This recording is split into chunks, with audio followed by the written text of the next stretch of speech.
একটা মেয়ে তার স্বামীর বাড়ি যাওয়ার আগে তার বাবাকে একটা প্রশ্ন করলো, আচ্ছা বাবা, আমাদের উঠোনে যেই গাছটা আছে ওইটা কি আমাদের পাশের বাগানে লাগানো যায় না?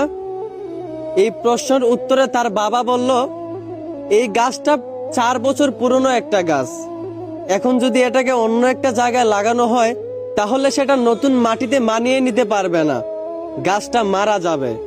এই কথা শুনে মেয়েটা কাঁদতে কাঁদতে বলল, আচ্ছা বাবা, একটা 4 বছর পুরনো গাছ যদি তার জন্মস্থান ছেড়ে অন্য জায়গায় নিজেকে মানিয়ে নিতে না পারে, নতুন জায়গায় গিয়ে নিজেকে বাঁচাতে না পারে, তাহলে আমি তো তোমার ঘরে 22 বছর পুরনো একটা মেয়ে, আমি কিভাবে নিজের জন্মস্থান ছেড়ে অন্য জায়গায় গিয়ে নিজেকে মানিয়ে নিব? আমি কিভাবে নতুন স্বামীর ঘরে গিয়ে নিজেকে বাঁচিয়ে রাখবো? আসলে আমরা ছেলেরা মেয়েদের জীবনটা যতটা সহজ মনে করি ততটাও সহজ না। আমরা হয়তো ভুলে যাই আমাদের মতো ছেলেদেরকে যেই আল্লাহ বানাইছেন ওদের মতো মেয়েদেরকেও কিন্তু ওই আল্লাহই বানাইছেন। কারো জীবন সহজ কারো জীবন কঠিন ভাবা এটা কিন্তু ঠিক না। নিজের জায়গা থেকে সবাই সমান।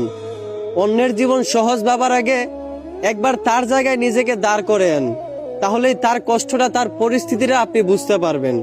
আশা করি আমার কথাগুলো বুঝতে পারছেন। ধন্যবাদ।